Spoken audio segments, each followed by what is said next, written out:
Ya chicos, bueno, vamos a hacer un pequeño video para poder hacer un repaso rápido de lo que va a ser el formulario para el tema del seminario.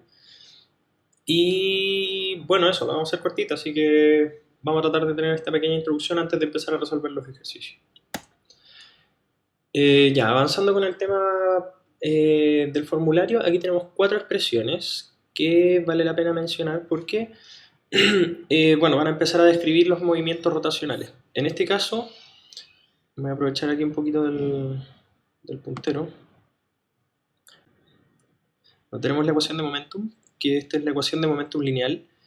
Y bueno, obviamente está relacionado con el movimiento translacional principalmente. Entonces, no hay mucha magia en eso.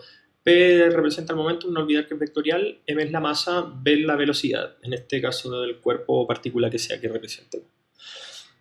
Omega, en este caso, que es la segunda ecuación, es la velocidad angular. No olvidar que esto se representa en términos de magnitudes, o sea, el tamaño, como la variación en el ángulo, vamos a llamarlo así, o el desplazamiento angular, versus la variación en el tiempo, o razón de cambio, si es que ustedes quieren nombrarlo así.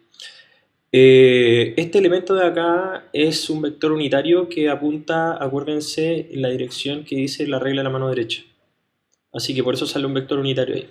¿Ya? La regla de la mano derecha es la que define hacia dónde va el vector omega, ¿ya? De velocidad angular. Alfa, en este caso, es el vector que va a representar la aceleración angular y nos va a decir la tasa de cambio del vector omega, en este caso, de velocidad angular a lo largo del tiempo. No olvidar que, bueno, aquí quizás se me olvidó en este caso a mí, el momentum se mide en kilogramos por metros partido por segundo en el sistema MKS. Omega, velocidad angular en este caso, va a ser radianes partido por segundo. Eh, Alfa va a ser radianes partido por segundo al cuadrado. No olvidar que el radian es una unidad de medida, o sea, no en estricto rigor no es una unidad de medida, sino que es un simbolismo que ocupamos para representar algo adimensional. Y por último, en esta primera pasada, vemos aquí el momento de inercia, que es una magnitud que caracteriza, por así decirlo, la inercia rotacional de un cuerpo. Es la masa por el radio al cuadrado. En este caso el radio entiéndase como desde el eje de giro hacia donde se encuentra una partícula, porque este es el momento de inercia para una sola partícula. ¿Ya? Si es que quisiéramos el de un cuerpo un poco más complejo, aquí va a aparecer una constante que esa debería ser dada. Hay que ver ahí un poco la bibliografía. Avanzamos un poco. Bueno, nuestro segundo formulario tiene que ver con dinámica rotacional, ya esto es explícitamente con problemas de torque. Y bueno, aquí tenemos el primer concepto. Torque, en este caso, es el momento de inercia por la aceleración angular. Obviamente es un vector porque en este caso el torque es un vector porque la aceleración angular es un vector. No olvidar que este es un escalar. El momento de inercia, que en mi caso olvide, se mide en metro, o sea, en kilogramos por metro cuadrado. ¿Ya? La constante no afecta en el caso anterior, no se olvide. Alfa, no olvidar que se mide en radianes partido en segundo, así que el torque finalmente quedaría en unidades de masa por radian, o sea, perdón, masa por metros cuadrados partido por segundo cuadrado, ya que es una unidad de fuerza por desplazamiento en este caso, que lo vamos a ver en la segunda ecuación. Otra forma de ver el torque es el cambio en el momentum angular a lo largo del tiempo, o la tasa de cambio de este con respecto a este. O si es que quieren verlo de una manera un poquito más eh, vectorial, por así decirlo, es el producto cruz entre el radio, donde sea que se encuentre el cuerpo, cruz la fuerza que sea que se le esté aplicando. ¿Ya? De una forma un poco más algebraica podría ser el módulo de R por el módulo de F por el seno del ángulo que estamos viendo ahí. ¿Ya? O el ángulo que forman R y F. Ya mirar las clases por favor ahí para poder aclarar un poco ese punto. ¿Ya? Ambos son iguales, se calculan un poco distintos, ya, pero representan exactamente lo mismo. El torque es análogo a la fuerza. O sea, si tuviese que poner una analogía, no olvidar, una fuerza traslada los cuerpos, mientras tanto un torque los hace girar. ¿Ya? Tercer concepto importante, el momento angular. Eh, Llamémoslo total, comillas en este caso. Se puede calcular como un momento de inercia por la velocidad angular o un R cruz P, nuevamente siguiendo la simbología anterior. ¿Ya? Y bueno, unidades de medida, kilogramo por metro cuadrado, partido por segundo, porque el radián de este no importa. ¿Vale? Y lo realmente muy relevante, por lo menos para sus disciplinas, tiene que ver con el tema cuántico. Eh, bueno, está asociado a un problema cuántico, que este es el momento angular total. Este sí es el definitivo, por así decirlo, que considera la suma de un momento angular con respecto a un eje externo, ¿ya? Más el momentum angular con respecto a un eje interno, ¿ya? Eso, vamos a nuestro próximo set de fórmulas, ya, y esto es lo último para, para aclarar un poco el tema del formulario.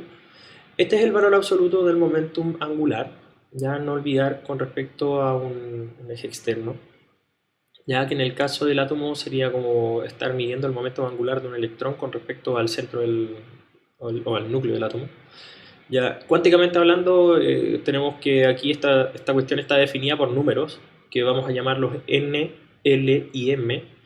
N siendo el número cuántico principal, que está declarado aquí, y es el que define la energía, no olvidar. Eso deberían saberlo por lo menos de sus cursos de química probablemente. Bueno, y L toma valores desde 0 hasta el número n disminuido en una unidad. O sea que si n vale 3, L toma los valores 0, 1 y 2, porque el 3 está prohibido. ¿Vale? O sea, en estricto rigor, si es que tuviésemos un número cuántico, o sea, un número cuántico principal igual a 3, nosotros tendríamos 3 posibles L's en este caso. ¿Vale? Otra cosa importante es el cómo se proyecta el vector L en el eje Z. Esas cosas son relevantes después cuando uno hace experimentación, ¿eh? Pero para fines del cálculo, bueno, pongámoslo así, sirve para hacer ejercicios en este caso. Pero lo van a ver más útil cuando uno haga experimentación en términos, puede ser químico y principalmente físico. Bueno, esta es la proyección del momentum angular en el eje de las zetas, por así decirlo, y nos dice más o menos cuánto va a medir. Nuevamente depende de un número que va a ser m sub l, porque depende de l, ¿ya? Y por la constante de Planck barrada en este caso, que es en verdad es h barra, la llaman. La constante de Planck partida en 2pi. Bueno, simplemente aquí hay que considerar que el valor de m sub l va desde menos l hasta l, siguiendo obviamente números, valores enteros, ¿ya? O sea, si el l en este caso hubiese sido 2, como en el caso anterior que les había mencionado, el m, perdón, en este caso iría desde menos 2, pasaría hasta el 1, después 0, después 1 y después 2, ¿ya? Bueno, una de las tantas cosas que uno debería hacer. Y por último, estos dos elementos son exactamente análogos. No olvidar que este es un momentum angular medido con respecto a un eje externo, este es un momentum angular con respecto a un eje interno, que lo vamos a llamar spin. Y bueno, se calcula prácticamente igual, son las mismas estructuras, ya con la única diferencia ahora que el S es es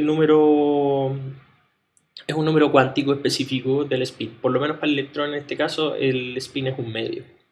¿Ya? Así que lo interesante de esto es que el momentum angular con respecto a un eje interno para un electrón, por ejemplo, sería solamente este valor. Un medio por un medio más 1, todo eso en raíz y después multiplicado por la constante de Planck partiendo 2pi, que es h bar. Otra cosa también muy interesante es ver el momentum angular proyectado en el eje z, en este caso, porque tomamos solamente dos valores. Por eso sale un más menos aquí.